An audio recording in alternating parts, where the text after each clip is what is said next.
నమస్కారం. అస్మత్ సర్వగురుభ్యో నమః. வேங்கடம் ராம்நாராயண் ஸ்ரீயப்பதியான ஸ்ரீமன் நாராயணுடைய கடாட்சத்தாலும் ஆச்சாரியனுடைய அனுகிரகத்தாலும் ஸ்ரீமத் பாகவதத்தை அடியொற்றி எழுதப்பட்ட வாதரோக நிவர்த்திக்காகவும் இந்த லோக க்ஷேமத்திற்காகவும் எழுதப்பட்ட ஸ்ரீமன் நாராயணியம் ஸ்ரீ நாராயண பட்டத்திரியால் எழுதப்பட்டது.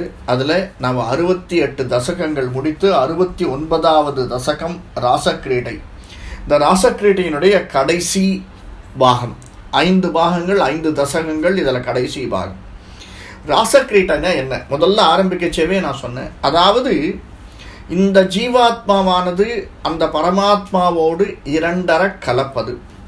இதை நம்ம ஒரு சாதாரணமாக யாராவது வாயால் சொன்னால் அது எப்படி அப்படிங்கிறத நம்மளால் உணர முடியாது.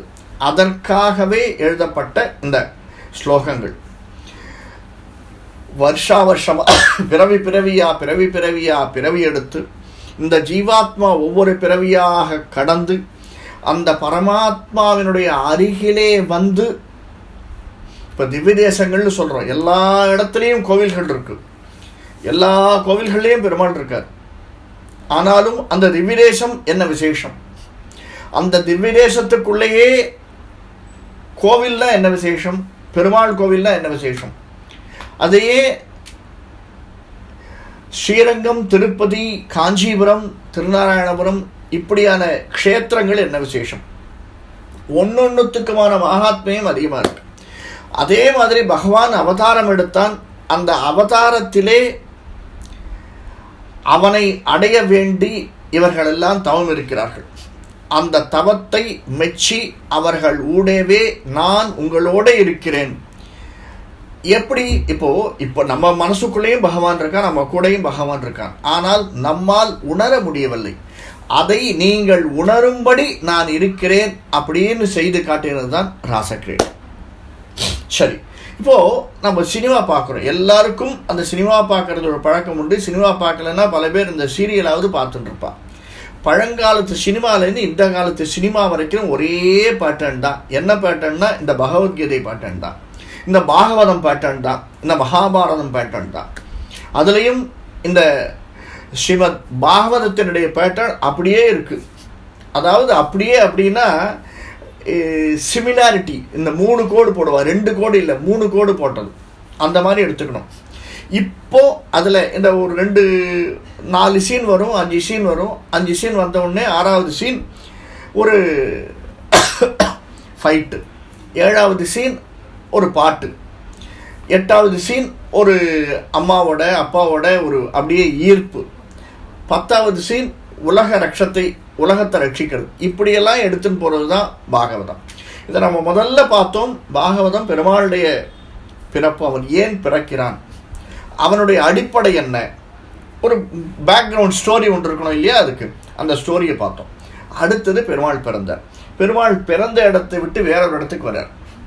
இந்த இடத்துல இருக்கக்கூடிய ஜனங்களை ரட்சிப்பதற்காக வரார். இங்கே ரட்சிக்கும் போது என்னென்னலாம் செய்கிறார் முதல்ல பார்த்தோம். இந்த ராசக்கிரீடைக்கு முன்னாடி அந்த அசுரன் வந்தான், இந்த அசுரன் வந்தான், இதுலேருந்து ஆரம்பிச்சுடுத்து அவனை கொல்றதுக்காக. அவர்களோடலாம் சண்டை போடுறார். நடுவில் கொஞ்சம் கேப் கிடைக்கிறது ராசக்கிரீடை. இதை முடித்து இந்த தசகத்தோட ராசக்கிரீடை முடிந்து அடுத்தது திரும்பவும் பழையபடி ரெகுலராக அசுரர்கள் வரப்போறா, அவளோட சண்டை போட போகிறார். இப்போ நம்ம இந்த ராசக்கிரீடையுடைய கடைசி பாகத்தில் இருக்கோம். இதில் பகவான் எப்படி தன்னுடைய பக்தர்களை ஏற்றுக்கொள்கிறான், அவர்கள் எப்படி நெருங்கி வந்தவாளோட பகவான் எப்படி இருந்த பகவான் அவர்களை எப்படி ஏற்றுக்கொண்டான், அவர்கள் எப்படி அவனை அனுபவித்தார்கள், அவன் எப்படி அவர்களை ஏற்றுக்கொண்டான் அப்படிங்கிறது அந்த ராசக்கிரீடை. வெரி சிம்பிளாக சொல்லணும்னா, அதாவது இப்போ நம்ம ஒரு குழந்தையை பார்க்குறோம். அந்த குழந்தைக்கு அலங்காரம் பண்ணி அழகாக ஒரு காம்படிஷன் வச்சுக்கோங்களேன். 3 வயது குழந்தை இருக்குது. அந்த 3 வயது குழந்தை அலங்காரம் பண்ணி அழகாக கொண்டு வந்து கீழே இடுப்பில் வந்து பட்டாடை உடுத்தி, ஒரு சின்ன ஒட்டியானம் உடுத்தி, அதற்கு மேலே மணிமாலைகள் எல்லாம் போட்டு, கழுத்திலே மணிமாலைகள் போட்டு, காதில் குண்டலங்கள் போட்டு, நெற்றிலே திலகமிட்டு, மேலே ஒரு சிறு வளையம் மாதிரி போட்டு, அதுக்கு மேலே மயில்பீலி சருகி, இதெல்லாம் இருந்ததுன்னா அந்த குழந்தையை எடுத்து நம்ம கிட்ட எடுத்து கொஞ்சணும் இல்லையா? அந்த அழகை வர்ணிப்பதும் அந்த அழகினோடு நாம் ஒன்றி போவதும் அவர் தான் ராசக்கிரீடை. முதல் ஸ்லோகத்தை பார்க்கலாம். கேசபாச திருத பிஞ்சு காவிததி சஞ்சலன் மகர குண்டலன். விலஜி அப்படிங்கிற ராகத்தில் வருது இது. கேசபாசுத திருத பிஞ்சிகா விததி சஞ்சலன் மகர குண்டலன் ஹாரஜாலவன மாலிகா லலித மங்கரா ககன சௌபரம் பீதசேல திருத காஞ்சி காஞ்சித முதஞ்ச தஞ்சுமணி நூபுரம் ராசகேலி பரிபூஷிதம் தவகி ரூபமிச்சக் மீச்ச கலையாமகே. அதாவது ஹே சர்வேஸ்வரா, கேஷா, ஈஷா ஏ சர்வேஸ்வரா. கேஷா, கேஷையில் என்ன இருக்கு? கொண்டையிலே தரிக்கப்பட்ட மயில் பீலிகள். கேசபாச திருத, கேசையிலே அதாவது கொண்டையிலே தரிக்கப்பட்ட மயிர் பீலிகள் எப்படி இருக்கா? அப்படியே அடுக்கடுக்கா வச்சிருக்கானா. ஒரு மயிர்பீலி மேலே பெருசாக இருக்கும், அந்த மயிர்பீலிக்கு பக்கத்தில் அதை விட சின்னதாக இருக்கும், அந்த மயிர்பீலிக்கு பக்கத்தில் இன்னும் கொஞ்சம் சின்னதாக இருக்கும். இது என்ன ஆகும்? இப்படி கிருஷ்ணன் அசையச்சே நம்ம பார்க்கலாம். முதல்ல இருக்கிறது நன்னா அசையும், அது அசைஞ்ச உடனே கீழே இருக்கிறதெல்லாம் கொஞ்சம் கொஞ்சமாக அசையும். அவன் அப்படி அசைகிறத நிறுத்திட்டான்னா அதுவும் அப்படி மெதுவாக நின்றுடும். அதை தான் சொல்கிறார், இந்த அசைகிற மயிர்பீலிகள் வரிசையாக இருக்கா. இந்த மயிர்பீலியை பார்க்கச்சேவை எவ்வளோ அழகாக இருக்கு கிருஷ்ணா, இல்லையா? எதை யார் ராமாயணத்திலே பார்த்தோம், யார் எதை பார்க்குறாளோ அதை விடுத்து வேறொன்றை பார்க்கறதுக்கு அவளுக்கு மனசே இல்லை. அவ்வளவு அழகு பகவான். பகவான் மட்டுமில்லை, பகவான் சம்பந்தப்பட்டது அனைத்தும் அழகு. பகவான் சூடிக்கொண்டு இருக்கக்கூடிய அனைத்தும் அழகு. அவன் கிட்ட இருக்கக்கூடிய இந்த மயிர்பீலியும் அழகு. அப்படிப்பட்ட மயிர்பீலி உடையதும் அந்த மயிர்பீலியை பார்த்துட்டே வரச்சே என்ன இப்படியே அசைஞ்சு கீழே வரச்சே அந்த மகர குண்டலங்கள் இருக்கு. சஞ்சல மகர குண்டலம், அழகான மகர குண்டலங்கள் அசைகிறது. நீ மட்டும்தான் அசைகிறேன்னு நினச்சோம், ஆனால் உன்னுடைய உடம்பு பூரா அசைகிறதே கிருஷ்ணா. என்ன அழகா உங்கள் அம்மா யசோதை அப்படியே அந்த முடியை எடுத்து அந்த முடியை சீவி வாரி அதில் உள்ள மயிர்பொலிகளை வச்சு எவ்வளோ அழகாக பண்ணிருக்கா. அழகாக மகர குண்டலங்கள் போட்டுருக்க. அந்த மகர குண்டலங்கள் பார்க்கச்சே அதுக்கும் கீழே முத்து மாலை இருக்கு. என்ன ஹாரம், ஹார ஜால வன மாலிகா, அந்த வனமாளிகை இருக்கு. அந்த மனோகரமானதும் ரொம்ப அழகானதும், மனோகரம்னா மனதை ஈர்க்கக்கூடியதாக இருக்கு. ஒன்று சாதாரணமானது இல்லை. இப்போ நாம் ஒரு சாதாரண கோயிலில் போகிறோம். இப்போ இருக்கிற அயோத்தி எவ்வளோ கஷ்டப்பட்டு பண்ணிருக்கா. அந்த அயோத்தி அதே மாதிரி நீங்கள் பழங்காலத்து கோயில்கள்லாம் போனீங்கன்னா ஒன்று சிற்ப கலைகள், அந்த கலைகள் பார்த்துட்டே இருக்குச்சு. அந்த சிற்பங்களை நாமும் நின்று பார்த்துட்டே இருப்போம். பக்கத்தில் இருக்க கூப்பிட்றா, நம்ம அடுத்த ஸ்டேஷன் போகணும், வாங்க சீக்கிரமாக போகலாம், விரட்டுறா. ஏன்னா நம்ம ஒரு பேக்கேஜாக போயிருப்போம், இதையே நின்று ரசிச்சுட்டு இருந்தோம்னா அடுத்தது எங்கேயாவது பார்க்கறது. அந்த மாதிரி இப்போ இருக்கிறவா ரசிச்சுட்டே இருக்கா. பக்கத்தில் இடிக்கிறாளாம் தோழிகள். யாரு? அந்த கோபிகைகள் இடிக்கிறா. அதை பாரு, அதுவும் அவனுடைய கிருஷ்ணன் குண்டலம் பண்ணிட்டு இருக்கான் பத்தியா, அந்த காதல இருக்க குண்டலத்தை பாரு அப்படிங்கிற. இந்த குண்டலத்தை பார்க்கச்சே இந்த பக்கம் ஒரு இடி, அதை பத்தியா குண்டலத்துக்கு கீழே அவன் மணிமாலைகள் போட்டுருக்கான், முத்து மாலை, வனமாலை, இப்படி அப்படியே அந்த மணி மாலைகள் எவ்வளவு அழகா செதுக்கப்பட்டிருக்கு பாத்தியா. அது எவ்வளோ மனோகரமா இருக்கு, மனோகர் ரம்யமா இருக்கு அப்படின்னு பாத்தியா அப்படின்னு ஒருத்தி கேட்கிறா. இன்னொருத்தி சொல்றா, நீ பார்க்கதான் பார்க்கிற, அதுலேருந்து அதுக்கு கீழே சந்தனம் பூசப்பட்ட நறுமணம் அப்படியே காத்துல வர்றது பத்தியா. பகவானே ரொம்ப அழகான மனத்தை உடையவன். அது மட்டும் இல்லை, அவன் தரித்து கொண்டிருக்கிற மாலைகளிலிருந்து வரக்கூடிய மனங்கள் எவ்வளவு மனதை கவரக்கூடியதாக இருக்கு. சந்தன் ரொம்ப அழகா இருக்கு, நறுமணங்களோடு இருக்கு. அதை பாத்தியா அப்படின்னு கேட்கிறா. இந்த நறுமணத்தை ரசிச்சு கொண்டிருக்கிற போதே இன்னொருத்தி சொல்றா, அந்த இடுப்புல மஞ்ச பட்டாடை கட்டிருக்கா பத்தியா அழகா. அந்த பட்டாடை மேல இருக்கக்கூடிய அந்த மேகலை அப்படிங்கிறது எப்படி இருக்கு பாத்தியா அப்படிங்கிறா. இந்த மேகலைக்கும் ஒட்டியானத்திற்கும் ஒரு சின்ன வித்தியாசம் உண்டு. சில பேர் மேகலை தான் ஒட்டியானம்னு நினச்சிக்கிறா, மேகலை இல்லை ஒட்டியானம். இந்த நம்ம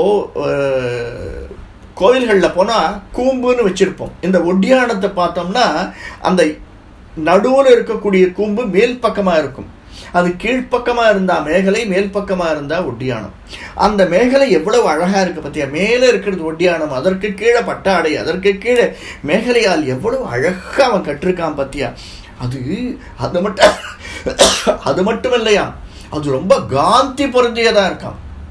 காந்தி பொருத்தி, ஏன்னா ஈர்க்கக்கூடியதாக இருக்குது. மனோரம்யம்னு முதல்ல சொன்னோம், அந்த மாதிரி ஈர்க்கக்கூடியதாக இருக்குது.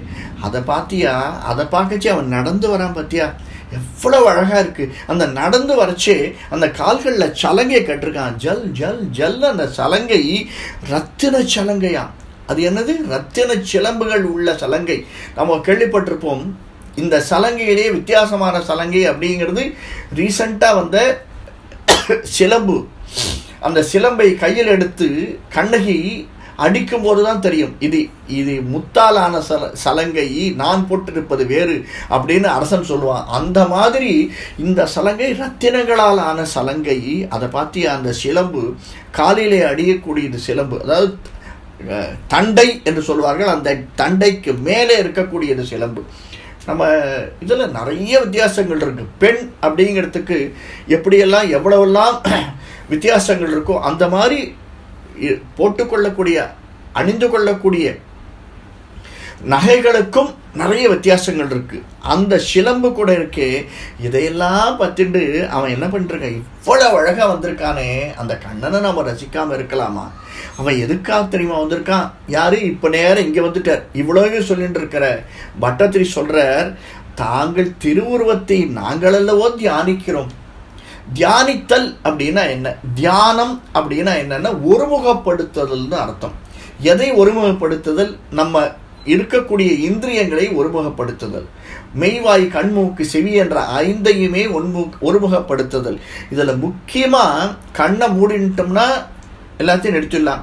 ஒரு ரூமில் உட்காந்துட்டோம்னா வேறு எந்த சத்தமும் கேட்காது. மூச்சு நார்மல் படுத்திடலாம். உடம்பை ஓரளவு கட்டுப்படுத்திடலாம். இதில் முக்கியமாக கட்டுப்படுத்த முடியாதது மனம். அந்த மனத்தை தான் ஒருமுகப்படுத்தணும்.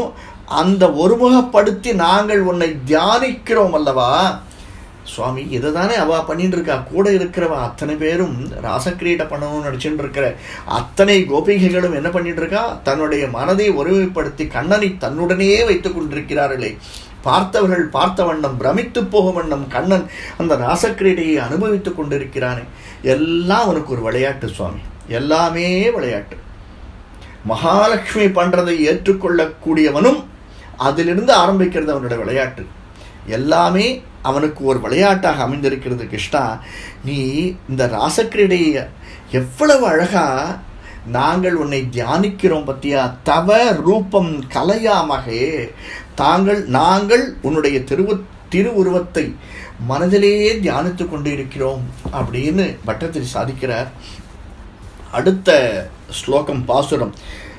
தாவதேவ கிருத மண்டனே கதிக தாவதேவ கிருத மண்டனேக லித கஞ்சுலீக குச்ச மண்டலே கண்டலோலமணி குண்டலே யுவதி மண்டலே அத பரிமண்டலே அந்தரா சகல சுந்தரி யுகல மிந்திரா ரமண சஞ்சரன் மஞ்சுலாம் தத் அனுராச கேலி மயி கஞ்சனாப சமுபாததா. தாவதேவ தாவத்து ஏவ கிருத்த மண்டனே, அதாவது அந்த சமயத்திலே அலங்காரம் செய்யப்பட்ட, அலங்காரம் செய்து கொண்டவனாய், அலங்கார பூஷிதனாய் யாரு பெருமாள் நடந்து வரானா. இவையெல்லாம் நடந்து வர உன்னை கூட வரவா எப்படி இருக்கணும்? ஒரு பெரிய மினிஸ்டர் வரான், அந்த மினிஸ்டர் வெள்ளையும் சொல்லையுமா நீட்டாக ட்ரெஸ் பண்ணிட்டு வரான்னா கூட வரவா அல்பம் ஒரு மினிஸ்டரோட கூட வரவா எப்படி இருக்கணும்? அவளும் தங்களோட அலங்காரம் பண்ணிட்டு அவளுக்கு வேண்டிய சென்டெல்லாம் பூசிண்டு அழகாக வாரிண்டு கண்ணாடியை போட்டுண்டு கையில் அப்படியே ஒரு என்ன சொல்கிறது கோல்டன் வாட்சை கட்டிண்டு ஒரு 2-3 இருக்கக்கூடிய அத்தனை மோதிரங்களையும் கைகளிலே போட்டுக்கொண்டு அப்படிதானே புடைசூழ வரணும். இவாளே அல்பம் வர்றபோது அந்த கூட இருக்கிறவா எப்படி வராலாம்? அதான் சொல்கிறா, எல்லோரும் மிக அழகாக உடை உடுத்தி கொண்டு ஆடை அணிகலன்களை அணிந்து கொண்டு, யாரு கூட இருக்கிற கோபிஸ்திரிகள்லாம் அணிந்து கொண்டு கன்னங்களிலே அசைக்கின்ற ரத்தன குண்டலங்களை அவளுக்கு கன்னங்களுக்கு பக்கத்தில் இருக்கிற அந்த காதுகளில் ரத்தன குண்டலங்களாம். பகவானுக்கு எந்த குண்டலம்னு சொல்லலை, ஆனால் அவள் அணிந்திருக்கிறதெல்லாம் ரத்தன குண்டலங்கள் அணிந்த யவ்வன பெண்கள் கூட்டம் அப்படிங்கிற. இதில் வயசானவா இல்லை, எல்லாருமே யவ்வனம். அது என்ன சுவாமி, ஏன் வயசானவாளை பெருமாள் ஏற்றுக்க மாட்டானா அப்படின்னா அப்படி கிடையாது சுவாமி. இதை நம்ம ஒரு அர்த்தம் புரிஞ்சுக்கணும். இங்கே முக்கியமான அர்த்தம் என்னன்னா, அதாவது பெருமாளுக்கு எப்பயுமே இளமை. அவன் யாரையுமே இவன் வயசாயிடுத்து நாம் நினச்சிட்டு இருக்கோம் நம்மளுக்கு 70 வயசாகுதுன்னு. இப்போ நாம் இந்த உடலை விட்டு வேறொரு உடல் பிறந்தோம்னா என்ன ஆகிடும்? அந்த உடல் ரொம்ப இளமைன்னு அர்த்தமா? இந்த உடலுக்குத்தான் வயது, இந்த உடலுக்குத்தான் இளமை எல்லாம். ஆனால் இங்கே இருக்கக்கூடிய உள்ளே இருக்கக்கூடிய ஜீவாத்மா இருக்கு இல்லையா, அந்த ஜீவனுக்கு வயதே கிடையாது. அந்த ஜீவன் என்றென்றும் இளமையாக இருக்கும். அதுக்கு எப்போ வயதாகிறது? எப்பொழுது பகவானுடைய திருவடியை சென்று அடைகிறதோ, மோட்சம் என்கிறது இடத்தை எப்பொழுது அடைகிறதோ அப்பொழுதுதான் அதுக்கு வயதாகிறது. அதுவரை அந்த ஜீவன், இந்த ஜீவாத்மா இளமையாகத்தான் இருக்கிறது. அதனால தான் சொல்றார், உன்னிடம் கூடவே இருக்கக்கூடிய அத்தனை பெண்களும் இளமையாக இருக்கக்கூடியவர்கள், எவ்வன வயதில் இருக்கக்கூடியவர்கள். இங்கேருந்து பார்க்குற பட்டத்திரி அவர்களை பெண்களாக பார்க்கல, ஒரு ஜீவாத்மாவா பார்க்கிறார். அந்த ஜீவாத்மா என்றென்றும் உன் அருகிலேயே இருக்கு, உன்னோடு கலப்பதற்காக காத்து கொண்டிருக்கக்கூடிய ஜீவாத்மா எப்படி இருக்கு? காதிலே குண்டலங்களையும் ரத்தின குண்டலங்களையும் அணிந்து கொண்டு அப்படியே சுற்றி சுற்றி வரலாம். இந்த பெண்கள் கூட்டம் இப்போ நம்ம கூட பார்க்கலாம். நிறைய சினிமாவில் ஒரு 40-50 பேர் என்ன பண்ணிட்டு இருப்பா, சுற்றி சுற்றி வந்துட்டு இருப்பா. அந்த சினிமாவில் காட்டுறது ஒத்தந்தான் இருக்கும். ஆனால் இங்கே என்ன பண்ணிருக்கானா, பகவான் எல்லாரும் சுற்றி வர்ற போது எல்லோரும் சுற்றி வரும் மாதிரி நடுவில் நின்றுட்டு இருக்கான். ஆனாலும் எல்லோரும் கூடவும் தன்னுடைய பக்கத்திலேயும் இருந்து தன்னை சுற்றி சுற்றி வருகிறார்கள். அப்படின்னா என்ன அர்த்தம்? பகவானே, என்னுடைய மனசு என்னைக்குமே உன்னை சுற்றி சுற்றி சுற்றி வர்றது, எனக்கு மற்றவாளை பற்றி கவலை இல்லை. எல்லோரும் இருக்கும்.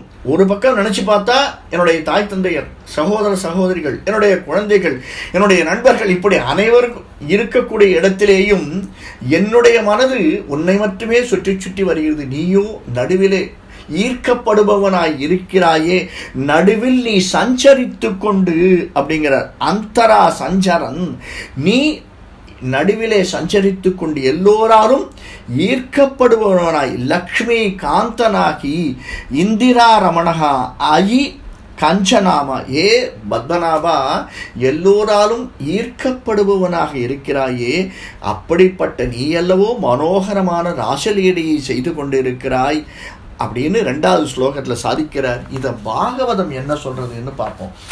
ஏன்னா ஒவ்வொரு ஸ்லோகத்தையும் தத்ர அதிசு சுபே தாபிர் பகவான் தேவகி சுதக, அவன் யாரு? தேவகி சுதன். மத்தியே மணி நாமாம் மணியனாம் ஹைமானாம் மனோ மகா மரகதோயதா, அதாவது மணியனாம் ஆர்னமெண்ட்ஸ் எல்லாம் அப்படியே ஃபுல்லாக போட்டுருக்கானாம். அதுவும் ஹைமானாம், எப்படிப்பட்ட ஆபரணம்? கோல்டினால், பொன்னினால் செய்யப்பட்டது.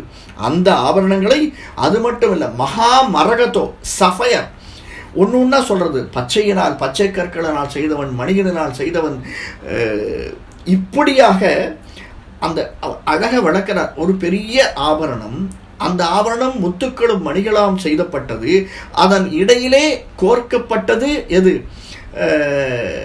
கோல்டன் மணிகள், அதனால் கோர்க்கப்பட்டது. இதற்கெல்லாம் நடுவிலே பச்சை மரகதமாக பகவான் மின்னுகிறார். அந்த பச்சை மரகதமாக இருக்கக்கூடியவன் அப்படின்னா என்னன்னா, எப்பையும் பச்சைன்னா இளமை. நீங்கள் பச்சையை பார்த்தேன்னு நினச்சிப்பேன், ஒன்று ஒவ்வொரு விதமான அட்ராக்ஷன் இருக்கும். அந்த மரகத பச்சை எப்பயுமே நம்ம ஈர்க்கக்கூடியதாக இருக்கும். பகவான் அப்படி ஈர்க்கக்கூடியவனாக இருக்கிறான் அப்படின்னு சாதிக்கிறது இந்த ஸ்லோகம் ஸ்ரீமத் பாகவதம். இப்போ 3வது ஸ்லோகத்தில் பார்க்கலாம்.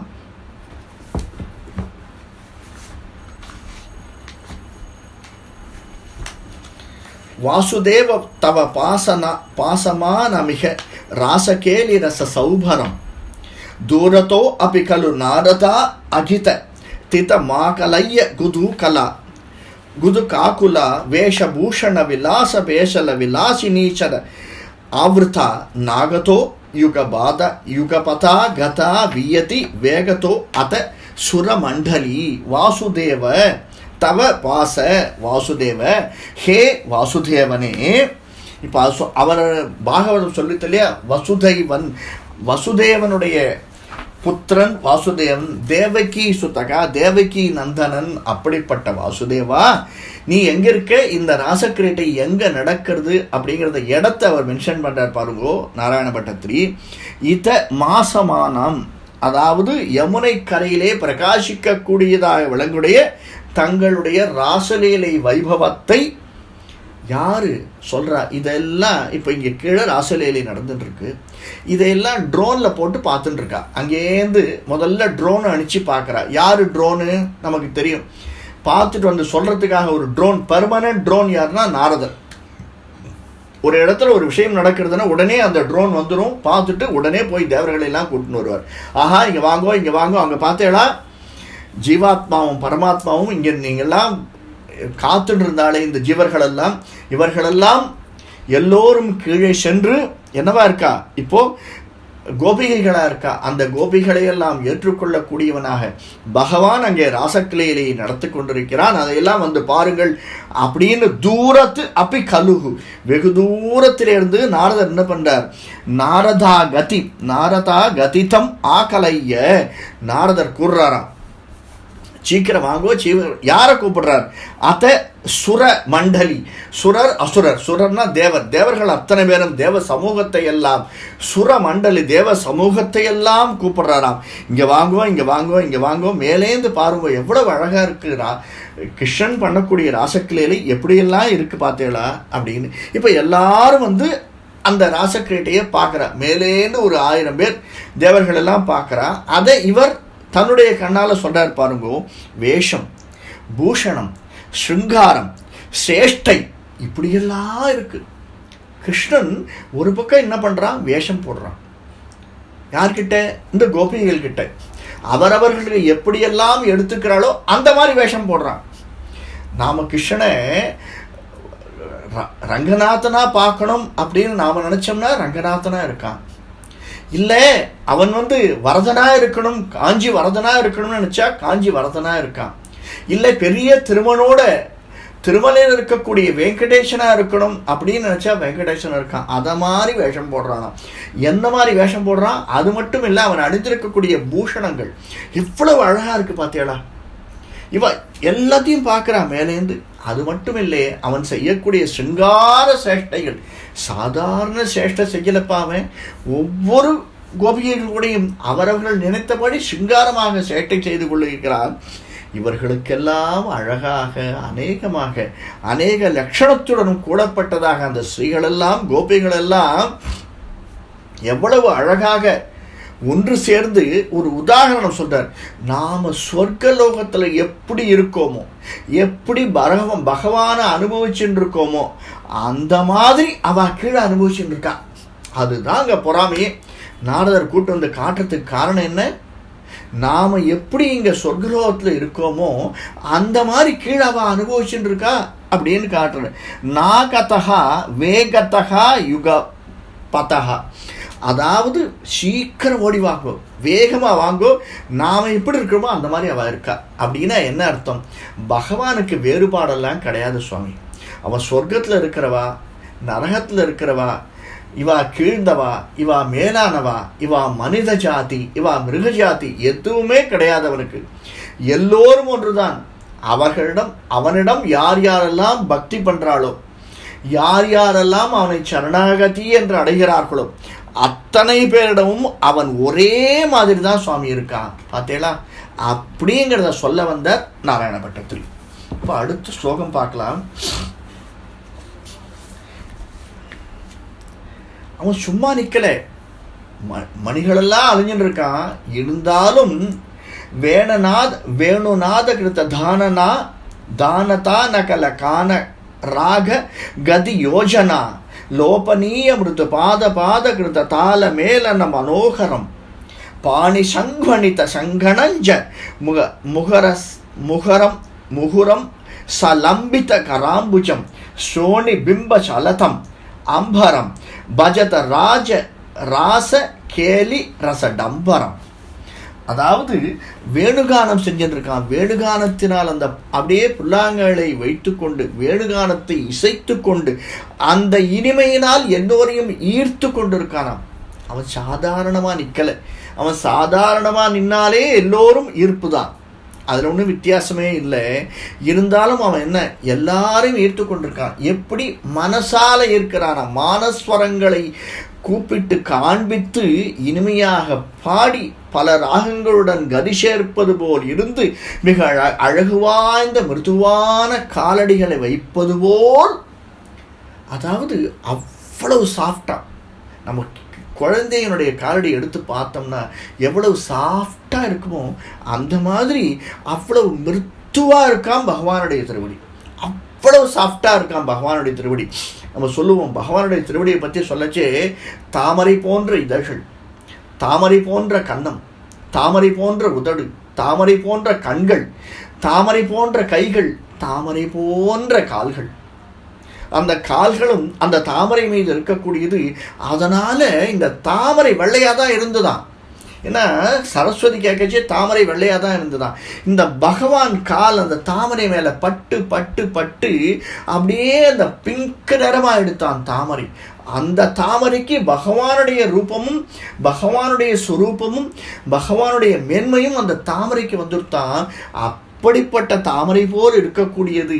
அதனால தான் உதாரணம் எல்லாத்தையுமே தாமரையா சொல்றா. அப்படிப்பட்ட மிருதுவான கால்களினால் மனோகரமாக, அது மட்டும் இல்லை கைகளிலே வளைகள் போட்டு கொண்டிருக்கானே, இவன் வாசிக்கிறதுக்கு ஏற்றபடி அந்த வளையல்களும் அப்படி ஒலிச்சுட்டே இருக்கான். ஜல் ஜல் ஜல் ஜல்னு காலில் போட்டிருக்கிற தண்டை மட்டுமல்ல, சலங்கை மட்டுமல்ல, கைகளிலே இவன் அணிந்து கொண்டு இருக்கக்கூடிய வளையல்களும் இந்த ராசக்கிரீடையிலே ஈடுபட்டு கொண்டு இருக்கின்றன. அப்படின்னா என்ன அர்த்தம் சுவாமி? Very simple. பகவான் எப்படி தன்னுடைய 100% அப்படின்னு சொல்லுவார். இப்போ நாம் ஒரு புஸ்தகத்தை படிக்கிறோம் அப்படின்னா 100% அதில் மனம் இருக்கணும். ஒரு பாட்டை 2 காதில் வச்சுட்டு ஒரு பாட்டை கேட்குறோம் கேட்ஜெட்டில் அப்படின்னா வேறு எந்த விதமான சிந்தனையுமே இருக்கக்கூடாது. அந்த பாட்டை நாம் அனுபவிக்க வேண்டும். ஒரு சீரியல் பார்க்குறோன்னா பல பேர் அப்படி தான், அப்படியே உள்ளேயே போயிடுறா. வெளியில் உட்காந்துருக்கிறா, உள்ளே போயிடுறா சீரியலுக்குள்ளுக்குள்ளே. ஐயோயோயோ நேற்று பார்த்தியா என்னாச்சு தெரியுமா அவருக்கு, ஒரு நாள் நீ பார்க்கலன்னு நேற்று அந்த கதையை சொல்லச்சே பார்க்கணுமே. சீரியலில் சொல்கிறவங்க கூட அவ்வளோ விவரமாக கதை சொல்ல மாட்டான். இவா கதை சொல்லுவா, அவள் வந்தா இவ போனா, இவாளுக்கு மனசு தாங்காது. அந்த அளவுக்கு ஒன்றிவிட வேண்டும். அந்த மாதிரி கிருஷ்ணன் அவன் போட்டு கொண்டு இருக்கக்கூடிய வலைகளும், அவன் அணிந்து கொண்டு இருக்கக்கூடிய ஆபரணங்களும், அவன் கையிலே வைத்து கொண்டு இருக்கக்கூடிய புல்லாங்குழலும் அனைத்துமே ராசக்கிரீடையில் ஈடுபட்டு கொண்டிருக்கின்றன. அதே மாதிரி தானே கிருஷ்ணா அங்க இருக்கக்கூடிய அத்தனை கோபியர்களுடைய மனங்களும் உன்னிடையே ஈடுபட்டு கொண்டிருக்கின்றன. அப்படிப்பட்ட இரண்டும் ஒன்றாய் கலந்த ராசக்கிரீடையை நாங்களல்லவோ அனுபவித்துக் கொண்டிருக்கிறோம். எப்படி நாராயண பட்டர் சொல்றார், அவர் இங்கேருந்து தன்னுடைய கண்களின் மூலம் பார்த்ததை எல்லாருக்குமாக சொல்லி, நாங்களும் தான் என்ன அர்த்தம், நான் உங்களுக்கு சொல்லுகிறேன், நீங்கள் அனைவரும் பவதகா, நீங்களும் சேவியுங்கள். அவனுடைய அந்த ராசக்கிரீடையை ஈடுபடக்கூடிய அந்த கோலாகலத்தை நீங்களும் கண்டு கழியுங்கள் அப்படின்னு அவர் சாதிக்கிறார். இப்போ அடுத்த பாசுரம் பார்க்கலாம். ஸ்ரத்தையா, ரொம்ப ஸ்ரத்தையா விரச்சிதானுகான கிருத தார தார மதுர ஸ்வரே நர்தனே அத லலிதாங்கஹார லுலிதாங்கஹார மணிபூஷணே சம்மதேன கிருத புஷ்பவர்ஷ மலமுன்மிஷத்விஷதாம் குலம் சின்மயே துவயி நிலீயமானம் இவ சம்முமோ முக ஸ்வதூகலம். அது எப்படி இருந்ததா? அய ஸ்ரத்தையா, மிக மிக ஸ்ரத்தையுடன் இருந்தா. நம்ம பெரியவா சொல்லுவா, ஸ்ரார்த்தாங்க காரியானாம் ஸ்ரார்த்தம் அப்படின்னு. ஒரு ஸ்ரார்த்தம் பண்ணணும்னா கொஞ்சம் கூட அந்த ஸ்ரத்தை குறையவே கூடாது. அப்படிப்பட்டது தான் ஸ்ரார்த்தம் அப்படின்வா. அந்த ஸ்ரார்த்தம் பண்ணுறதுக்கு மட்டும் ஸ்ரத்தைன்னு இல்லை, நீ செய்யக்கூடிய ஒவ்வொரு காரியமுமே ஸ்ரத்தையாகத்தான் செய்யணும், ஈடுபாட்டோடு செய்யணும். பலவித சிந்தனைகளை உள்ளே இருத்தி கொண்டு ஒரு காரியத்தை செய்யக்கூடாது, அதில் ஈடுபடக்கூடாது. அப்படிங்கிறதுக்கு யார் உதாரணம்னா பகவான் தான் உதாரணமா. அவன் அந்த கையை அப்படியே புல்லாங்குழலில் வச்சு மேல் ஸ்தாய்க்கு போகிறான், அங்கேருந்து கீழ்ஸ்தாய் இறங்குறான். அவன் அந்த பாடக்கூடிய ராகம் இருக்கு, எவ்வளவு மதுரமாக இருக்கு. இவர் வெறும் ஸ்கிரீனை மட்டும் பார்க்கல நாராயண பட்டத்திரி, இப்போ அவன் பாடக்கூடியதும் கேட்கிறார் போட்டிருக்கு. அதான் சொல்றார், அவ்வளவு அழகாக மிக மிக மதுரமாக. மதுரம்னா என்ன? தேன் மாதிரி அவ்வளவு இனிப்பா இருந்ததாம். தேன் வந்து பாயுது காதினிலே அப்படின்னு பாண்டால அந்த மாதிரி மிகவும் மதுரஸ்வரமாக இருக்கக்கூடியதாக பகவான் அந்த அபிநயம் பிடிக்கிறான். எவ்வளவு அழகாக இருக்குது அவனுடைய அபிநயங்கள், எவ்வளவு அழகாக இருக்குது. இவன் அபிநயம் பிடிச்சி இந்த காலை வச்சு ஒரு காலை தூக்கி அப்படியே ஆடுற போது அவன் கழுத்தில் இருக்கக்கூடிய முத்து மாலைகள், ரத்தின மாலைகள், இவையெல்லாம் நர்த்தனம் ஆடுறது. நர்த்தனே எவ்வளவு அழகா நர்த்தனம் ஆடுறது. இதெல்லாம் பார்த்துட்டு இருக்கிறவா ரெடியாக வச்சிருக்கா. யாரு? நாரதர் கூட்டி வந்தாரே அத்தனை பேரும் தேவர்கள்லாம் அவளுக்கு ரெடியாக இருக்கும் போல் இருக்கு. நாமளும் பார்த்தோம், ஒவ்வொரு அசுரனை கொல்ற போதும் என்ன ஒரு 2 லாரி புஷ்பம் வச்சிருப்பா போல் இருக்கவா. உடனே புஷ்பமாரி பொறிஞ்சிடுறா. அதாவது எப்போ புஷ்பமாரி பொழிகிறா அப்படின்னா, எப்பொழுது அவர்களுடைய மனம் இங்கே கிருஷ்ணனிடம் ஈர்க்கப்படுகிறதோ அந்த நிமிஷம் தன்னையும் மறந்து அவ புஷ்பமாரி பொழிஞ்சிடுறா.